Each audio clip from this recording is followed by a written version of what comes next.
XRP and the broader crypto market just received some very bullish signals. These are the leading indicators that you need to be paying attention to. And we have a full update here recapping the news that we covered yesterday, which was the potential strikes on Iran, the Clarity Act. Despite it being stalled out, we are making progress. And then we're also going to talk about these bullish signals and what it means for the crypto market. Not going to waste any time, straight on into the update. All of our community resources are available at zachrector.com. Apparently, Trump called off the strikes last minute and is now signaling that he won't launch an attack on Iran. Oil moving back down on the news. This is after he has signaled to Iran's ambassador and others in the Middle East that they are not going to be striking Iran. Now, taking a look here at the chart, we have oil back down to 589. 58.9 is where it's trading at right now. It did get that spike up to $62 per barrel yesterday on the news that this was going to be going down. And we were reporting live as we had large military movements in the region. The airspace had been shut down. But I did kind of have a feeling that Trump might, back out last minute here and was just getting everybody a little excited. And so on that news, gold and silver had both come down. Silver got smacked up to about 86.5. But it's already recovered back above $90 per ounce at 91.7 as we record the update. And gold, same thing, got beat up back down to 4,580, and it's already back above 4,600. So on the news that we are not striking Iran, it is sending oil back down, gold and silver back up, and then we're going to talk about what's happening in the crypto market next. Passage of market structure legislation remains as close as it's ever been. The crypto industry should use this pause to resolve any remaining differences. Now is the time to set the rules of the road and secure the future of this industry. This is the White House AI and crypto czar, David Sachs. And so the markup vote in the Senate Banking Committee that was supposed to take place today has been delayed. I'm not sure if they've actually dropped the date on when they're going to be doing it, but we know that the Senate Ag Committee is set to have their markup vote on January 27th. So I would expect that the banking committee is going to push it back to the last week of January as well. This will give us a couple weeks for industry leaders and the politicians that are on DC to hash it out, deciding whether they want to let the banks continue to take advantage of us and run this system, or if they want to open it up and allow free market to prosper here in this country, as many of us would like to see. But the main issue is the banks have a real problem right here. It's a $6 trillion problem. Bank of America CEO on why stablecoins shouldn't pay interest. The TLDR is consumers shouldn't earn yield so that banks can. You got the quick summary right here. Interest on stablecoins means a mass deposit flight. People are going to pull their money out and go throw it at stables where they can earn that same hold the same asset, right? A digital equivalent of the dollar. Everything's basically gone digital anyways, but they'll actually be able to get the interest on that dollar that's going to be backed by a treasury, right? Mass deposit flight, fully reserved money equals no fractional leverage, right? So this model with stablecoins kills the bank's whole setup and system here for how they leverage fractional reserve lending to the tune of 10 to 1 or even 100 to 1, right? We can't even track how much leverage we have in the system, right? The derivatives into the quadrillions. We don't even know where it's all at, right? And that's just one aspect. And this is, touching on the heart of the issue here with this fractional reserve lending. Banks lose free funding means profits go bye-bye, and that's why they're putting up such a fight. But once again, we are very close to market structure being passed. We remain hopeful that in the next couple months, this will be done. The Senate has to pass it in the committees, then a full Senate vote. Then it moves over to the House for reconciliation. The House bill has to match the Senate bill, reconcile, pass it, off to President Trump's desk, signing into law, and we continue on our path of making America the leader of crypto in the world. Now, these are the bullish signals and why I titled today's update. Remember, I don't do clickbait. And if I put it in the title, if I put it in the thumbnail, we back it up. And these are the bullish signals and leading indicators that you need to be paying attention to. I was showing you guys the ISM PMI, the manufacturing survey by the ISM, and showing how it had been in contraction after printing above 50 into expansion in January and February of 2025, right when most of crypto was topping out. Then it rolled over into contraction for most of 2025. A Fed that didn't want to lower rates fast enough was doing quantitative tightening, working against us. Business cycle tightening. That's why we were in contraction. That's why our crypto market, fell short in 2025. One of a few reasons. But now we have leading indicators, and these are manufacturing surveys. The Empire State Manufacturing Surveys put on by the New York Fed. They survey hundreds of business leaders in the manufacturing sector, similar to the ISM PMI, but this is just New York business leaders and manufacturers. And the expectation was a positive print into expansion at 1 after the last reading was negative 3.7, but we blew out this one. 7.7 was the print on Empire Manufacturing. Now, you slide on over to the Philly Fed. The Philly Fed report came in, the most promising Philly Fed report in more than a year. Finally time for the U.S. cycle to shine. Finally time for our crypto bull run. That's right, folks. For the first time here in quite some time, we have the Philly Fed manufacturing index surging to 12.6, beating expectations of negative 1.4 and reversing December's negative 8.8 reading. So on the ISM PMI, above 50s expansion, below 50s contraction, right at 50 is basically neutral. With these two indexes, it's the same structure, it's just at 0. So negative numbers is contraction, 0 neutral, and then anything above 0 would be a positive print, and we would be in expansion. So these are two regional surveys, but typically they are leading indicators of where the ISM PMI index is headed, and that's the national survey, right? That's the national survey, which is a great indicator of where our business cycle is at here in the United States of America. These are very bullish signals for crypto because I've already shown you guys the correlation between the ISM PMI and the crypto cycle. It is spot on. When this thing's in contraction, we're in a bear market or struggling in crypto. When this thing's in expansion, we're having a party.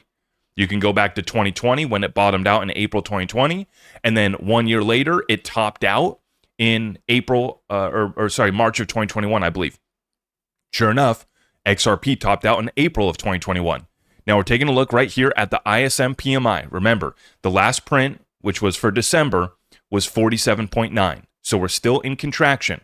The last times that we had readings positive, it was February of 2025, and then it was January. So after President Trump got elected, right, the November reading was 48.5. The December 2024 reading was 49. And then we started to move up.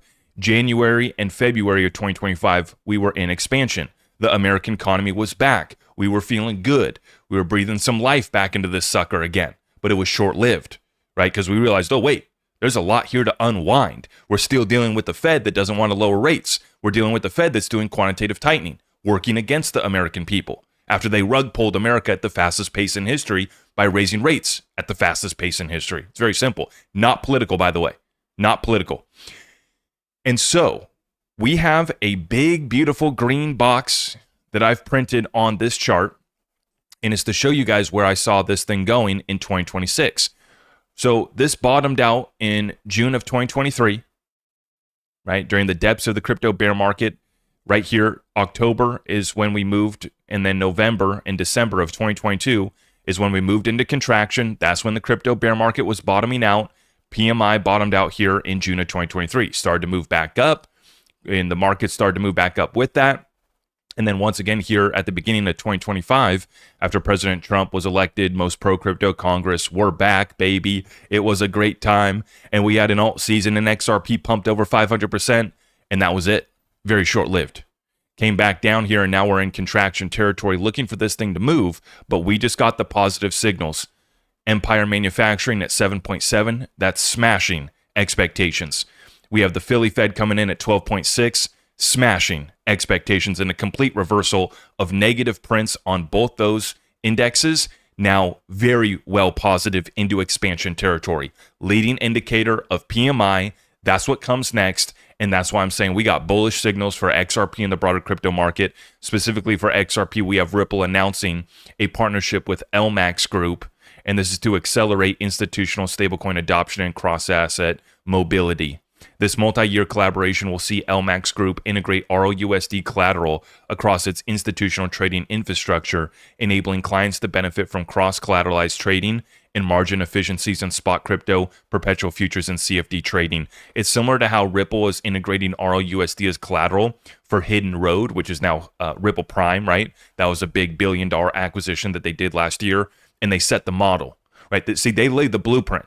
XRP is the standard. ROUSD is the standard. Ripple is the standard for how to run a crypto company.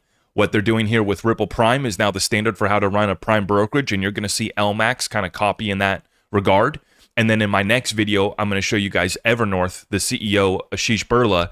He just did an interview at the NASDAQ, and I'm going to play that clip, and I made a statement this morning saying that Evernorth is going to be the standard for digital asset treasury companies. Okay. Now, XRP, let's get into the chart. Let's take a look at it. Right now, we're at 208. We did come back down, right? On the news that we were going to strike Iran, on the news that the Clarity Act was getting stalled out, we did get a little bit of a correction right here back down to 206. That is a higher low from the 204 level that we came back down to on January 12th. So we're watching this market right now, still expecting it to bounce, as I explained yesterday, right? My warning that I put out yesterday was I was expecting us to go back up to this 236 fib, maybe even extend up to 241. But overall, the direction that I do see us heading is having a short-term correction. So while I titled today's video XRP Bullish Signals, please understand that's on a larger time frame. We talk about short time frames, we talk about high time frames or longer time frames, okay? It's very important to understand that context. On the short-term time frame, I could be expecting it to pull back. And as I've said before, I'll say it again. It's just as important to me to warn you guys about when I see it coming back down so that you can pick up these assets on the cheap below their fundamental value. It's more important than being a bull poster delivering hopium and narratives. We warn when it's going up, but more importantly, we warn when it's going down. We take advantage of it, and there's going to be a lot of money to be made this year as we're heading back into expansion. We've unwound a lot of this. We're not in the clear yet, okay? And so on the short-term time frame, I'm looking for that bounce up above 220. Okay, that was kind of the level that we rejected off of yesterday, up to about 219, 220, rejected. Came back down yesterday on the news that the Clarity Act was stalled out, that we were going to strike Iran, and we still have that government shutdown here at the end of the month that's looming. No ruling on President Trump's tariffs yesterday as well. And that was kind of what spiked us up originally. But then it was those other catalysts that brought us back down. Just strictly looking here at the TA, combining it with the macro, you have a run up or a move probably up here to 227 region. And then we fall back down. And I could see XRP going back below $2. I want you guys to be prepared. And to be prepared, you need to be tapped in with platforms that are going to help you buy that dip, secure it. And we love platforms that give it to you with free institutional grade custody. That would be our sponsor, iTrust Capital. Choose what's right for you, whether you're looking to roll over your retirement accounts, 401k, or other qualifying retirement accounts. You can roll it over to iTrust IRA, traditional Roth SEP, and then they also have the premium custody account as well. This is award-winning service, US-based customer support, tax advantages in the IRA, and you can also buy gold and silver too. So down the road, when you're looking to take profits on your cryptocurrencies, you could roll it into ROUSD. And I did speak with iTrust recently. They're looking to bring yield, rewards, or returns on ROUSD. Obviously, that kind of hangs in the balance with the Clarity Act. But for the time being, you'd have options of being able to take profits into ROUSD or taking profits into precious metals. I love it. You got both of our favorite assets in one spot in a tax-advantaged account. Use my link down below in the top of the description to get a $100 funding bonus and get tapped in, have your orders placed. That's what I'm doing. We're still long-term very bullish on this year, hitting new all-time highs for XRP. Short-term, be ready for the pullback. We might even see the sucker go below $2 again, well below its fundamental value. We will be back live tonight at 10 p.m. Eastern. Can't wait to see you guys for a full market breakdown and a Q&A session. On the way out, if you appreciate what we're doing, you know what to do. Smack it for me. God bless you all. We'll see you tonight. I am your host, Zach Rector. I really appreciate all of the love and support. If you want to support the channel, just remember that you can start by smashing that thumbs up for me, sharing this content far and wide, and everything else is at my website.